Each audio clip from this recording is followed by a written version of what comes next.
Shalom semuanya, video kali ini saya melanjutkan video saya yang pertama tentang 15 hal yang tidak bisa iblis lakukan. Supaya saudara bisa memahami seluruhnya, saudara bisa menyaksikan video saya yang pertama. Sekali lagi, kenapa kita harus mengetahui kelemahan-kelemahan iblis? Yaitu yang pertama, supaya iblis tidak mudah menipu kita. Yang kedua, supaya iblis tidak mudah mengintimidasi kita. Karena hanya orang-orang yang tidak berpengetahuanlah yang mudah ditipu dan mudah diintimidasi. Dan melalui pelajaran ini kita mengetahui bahwa iblis punya kuasa, tetapi kuasanya sangat terbatas. Di video yang pertama kita sudah belajar dari nomor 1 sampai nomor ke-5. Dan sekarang kita melanjutkan dari nomor yang ke-6. Yaitu iblis tidak bisa mati. Iblis itu kekal. Itulah salah satu alasan kenapa iblis tidak bisa diampuni. Karena iblis memiliki kehidupan yang kekal, maka dosanya juga kekal, yang artinya tidak bisa diampuni. Itu sebabnya di dalam peperangan rohani, kita tidak bisa membunuh iblis. Kita tidak bisa berkata, di dalam nama Tuhan Yesus aku membunuh iblis. Karena iblis tidak bisa mati. Yang kita bisa lakukan adalah mengikat iblis, menghancurkan kuasanya, menghancurkan rancangan-rancangannya, mematahkan siasat-siasatnya, menghancurkan dan merobohkan benteng-benteng yang sudah dia bangun, menghancurkan setiap senjata-senjata iblis, menghancurkan intimidasinya, lemparkan dia ke lubang maut, menahan semua serangannya. Bagaimana cara berdoanya? Kita bisa berkata, di dalam nama Tuhan Yesus aku menahan setiap pekerjaan-pekerjaan musuh. Dalam nama Tuhan Yesus aku mengikat roh-roh jahat yang ada di udara. Di dalam nama Tuhan Yesus aku melemparkan roh-roh jahat ke lubang maut. Dalam nama Tuhan Yesus aku menghancurkan dan meruntuhkan setiap benteng-benteng yang sudah dibangun oleh musuh. Aku menghancurkan setiap kubu-kubu pertahanan iblis. Aku mematahkan setiap panah-panah api si jahat.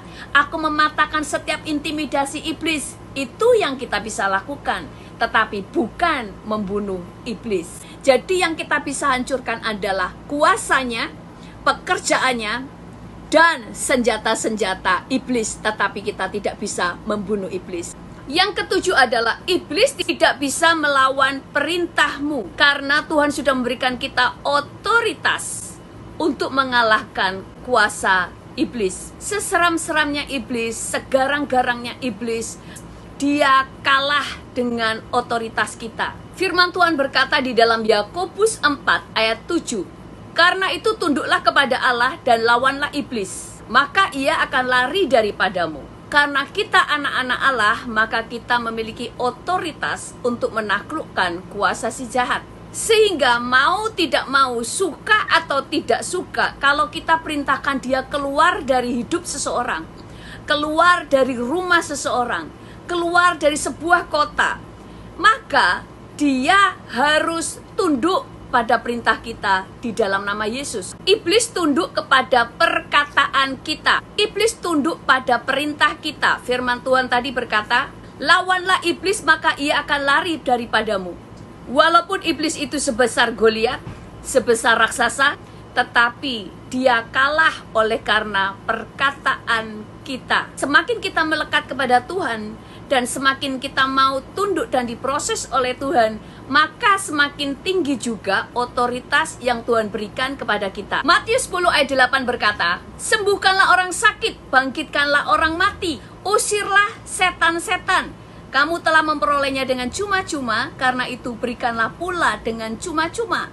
Di sini dikatakan kita diberi otoritas untuk mengusir setan-setan. Itu sebabnya setan harus tunduk pada kita, karena kita punya otoritas yang legal dari surga di dalam nama Yesus. Kalau kita perintahkan untuk iblis pergi dari hidup seseorang, pergi dari rumah seseorang, bahkan dari kota, maka iblis harus tunduk pada perintah kita. Kalau kita perintahkan supaya iblis melepaskan cengkramannya dari jiwa-jiwa, maka dia harus tunduk dan harus melepaskan cengkraman dan ikatannya terhadap jiwa-jiwa. Iblis tunduk dan takut terhadap roh Allah yang tinggal di dalam diri kita, dan oleh karena otoritas yang Tuhan berikan kepada kita di dalam nama Yesus. Yang kedelapan adalah iblis tidak bisa mencobai saudara tanpa izin Tuhan. Di dalam kitab Matius 4 ayat 1 berkata,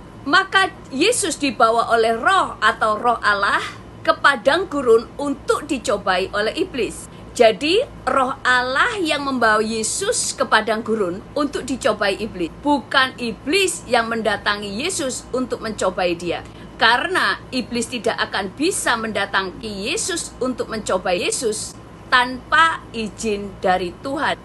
Sama dengan halnya Ayub. Iblis tidak bisa menjamah harta benda Ayub atau semua yang dimiliki Ayub tanpa izin Tuhan. Di dalam kitab Ayub 1 ayat 10 sampai 12 berkata, bukankah engkau yang membuat pagar sekeliling dia dan rumahnya serta segala yang dimilikinya?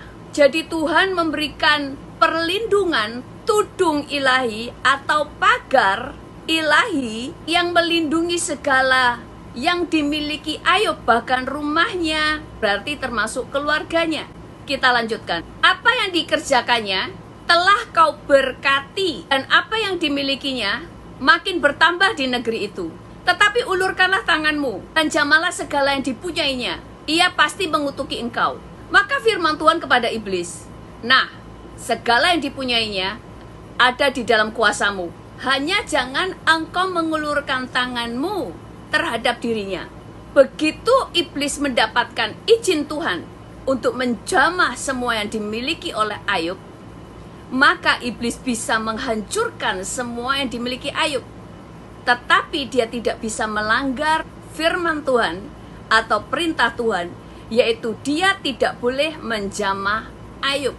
Karena iblis tidak boleh menjamah Ayub, maka dia tidak bisa menjamah Ayub. Baru di kitab Ayub pasal yang kedua lah iblis bisa menjamah tubuh Ayub, karena dia naik banding lagi kepada Tuhan untuk mencobai Ayub lebih dalam lagi.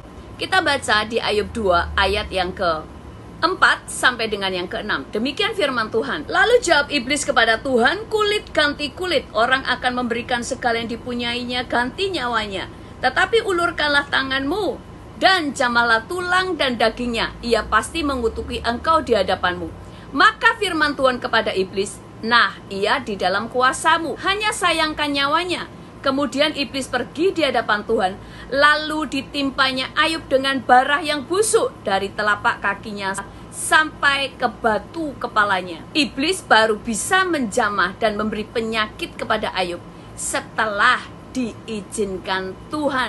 Kalau Tuhan mengizinkan iblis mencobai Ayub, maka berarti Tuhan mengangkat pagar ilahi yang selama ini melindungi Ayub dan keluarganya. Tetapi iblis tidak boleh menjamah nyawa Ayub, yang berarti tidak bisa membunuhnya. Demikian juga iblis tidak punya hak legal untuk mencobai saudara dan saya kecuali mendapatkan izin dari Tuhan. Tetapi sebelum Tuhan mengizinkan iblis mencobai saudara dan saya, Tuhan sudah mengukur kekuatan kita. Karena Tuhan adalah seorang trainer yang baik. Dia sudah mengetahui seberapa besar beban yang bisa kita tanggung. Itu sebabnya firman Tuhan berkata di dalam 1 Korintus 10 ayat yang ke-13. Pencobaan-pencobaan yang kamu alami adalah pencobaan-pencobaan biasa yang tidak melebihi kekuatan manusia. Sebab Allah setia. Oleh karena itu ia tidak akan membiarkan kamu dicobai melampaui kekuatanmu. Pada waktu engkau dicobai, ia akan memberikan kepadamu jalan keluar sehingga engkau dapat menanggungnya. Selain Tuhan sudah mengukur kekuatan kita, tapi juga Tuhan menyediakan jalan keluar yang membuat kita punya jaminan bisa menanggungnya. Yang ke-9 adalah iblis tidak bisa mengubah nasibnya sendiri. Matius 8 ayat 29 berkata, dan mereka itu pun berteriak, katanya, apa urusanmu dengan kami, hai anak Allah? Adakah engkau kemari untuk menyiksa kami sebelum waktunya? Iblis bertanya kepada Yesus, adakah engkau kemari untuk untuk menyiksa kami sebelum waktunya? Iblis bertanya kepada Yesus, apakah Yesus akan menyiksa dia sebelum waktunya? Berarti iblis sudah tahu bahwa akhir hidupnya adalah disiksa di neraka sebagai penghukuman kekal di dalam hidupnya. Tetapi walaupun iblis tahu akhir dari hidupnya, tetapi dia tidak bisa mengubah nasibnya. Dia hanya bisa minta kepada Tuhan Yesus supaya dia tidak disiksa sebelum waktunya. Karena dia tahu bahwa waktunya akan tiba, dia akan mendapatkan penghukuman kekal. Itu sebabnya adalah sebuah kesia-siaan dan kesalahan besar kalau ada orang meminta pertolongan kepada iblis untuk mengubah nasibnya. Karena bahkan iblis tidak bisa mengubah nasibnya sendiri. Bagaimana dia bisa mengubah nasib saudara? Yang ke-10 adalah iblis tidak bisa memberikan damai sejahtera. Itu sebabnya orang di luar Yesus tidak akan pernah mengerti apa itu damai sejahtera.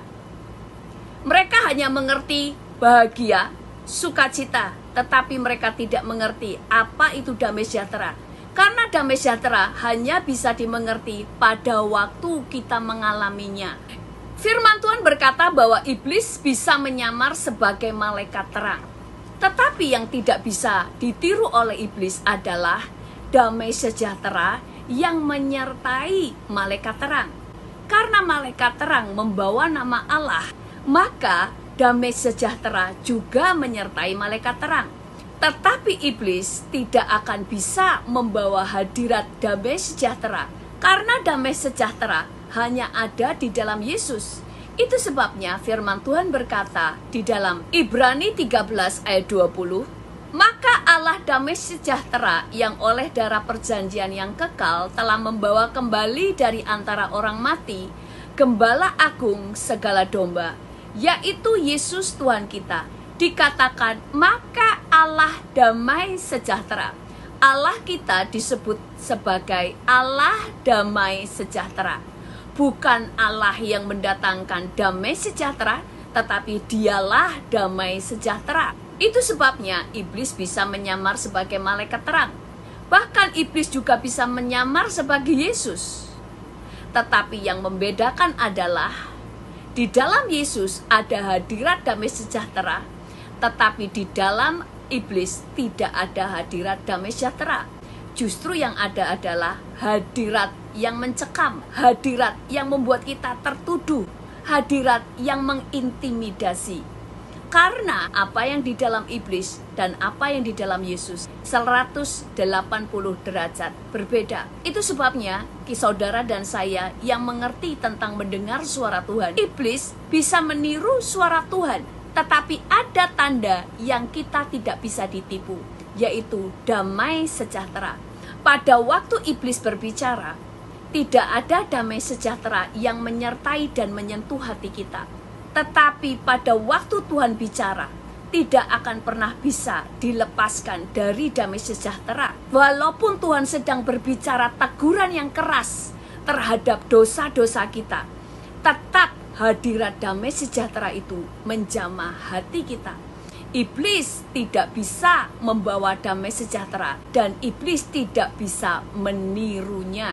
Demikian untuk video kedua tentang 15 hal yang iblis tidak bisa lakukan. Ternyata tidak cukup untuk 2 video, maka nantikan video yang ketiga. Tuhan Yesus memberkati.